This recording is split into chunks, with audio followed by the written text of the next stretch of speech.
Enfin, l'art en général et la littérature en particulier, c'est vraiment de l'énergie, et ça vaut par l'énergie. Des idées les plus banales peuvent être vraiment défendues à bout de bras. J'aime très peu Céline, que je trouve, disons, verbeux et vulgaire, mais il y a là, évidemment, une énergie qui fait que c'est de la littérature et non pas de la débilité psychiatrique. Et cette énergie m'a frappé, ça m'a frappé dimanche, je pense.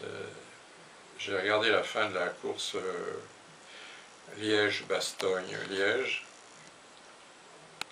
et c'est un titre, le titre de cette course est un poème vraiment extraordinaire. Liège-Bastogne-Liège, vous savez. Et un russophone, c'est-à-dire un homme d'origine russe, mais qui habite au Kazakhstan, arrivait le premier, écrasé par le zoom et par le soleil, et ses épaules, ses cuisses, ce vélo, cette espèce de masse, comme vraiment un taureau vu de face, m'a impressionné, et si ce n'est moi, j'ai reconnu l'effort littéraire, la manière dont on peut vraiment bander tous ses muscles, concentrer toutes ses forces, tous ses désirs, toutes ses réminiscences les plus disparates, cette espèce de boule unitaire, incroyablement énergique, c'était vraiment la littérature. Oui. C'est-à-dire que je fais du passé un véritable présent, c'est-à-dire quelque chose qui est présent en moi et qui a été du présent, et je refuse, j'ai toujours refusé le présent reconstitué de type mémoire de Pagnol, où tout se passe, le passé se déroule comme un présent. Donc le passé est présent, mais il ne se déroule pas comme un présent. Et peut-être l'instant du passé est plus présent que dans le présent. Le souvenir arrive à isoler des instants. J'ai vu ça dès la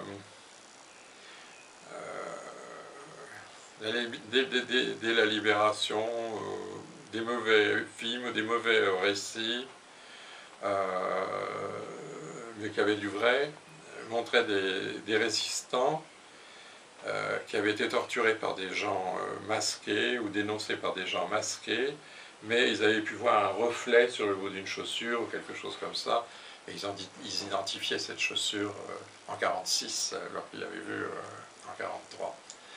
Et ça m'avait semblé très juste, hein, rien que infime détail du passé, un détail complètement annexe à la puissance du passé, vraiment, traverse le temps comme un photon venant du fin fond de l'univers.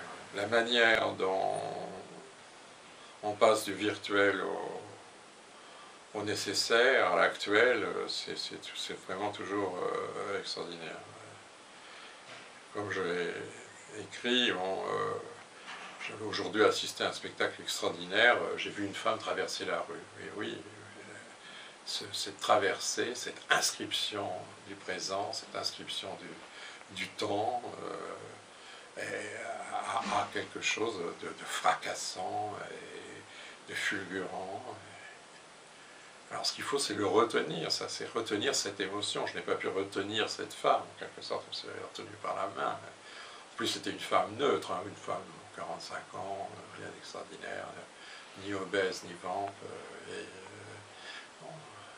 En plus, c'est une idée, hein, c'est que j'ai imaginé qu'une femme traversait la rue. Ça peut être une goutte d'eau qui tombe, je crois que c'est assez fréquent dans les poésies.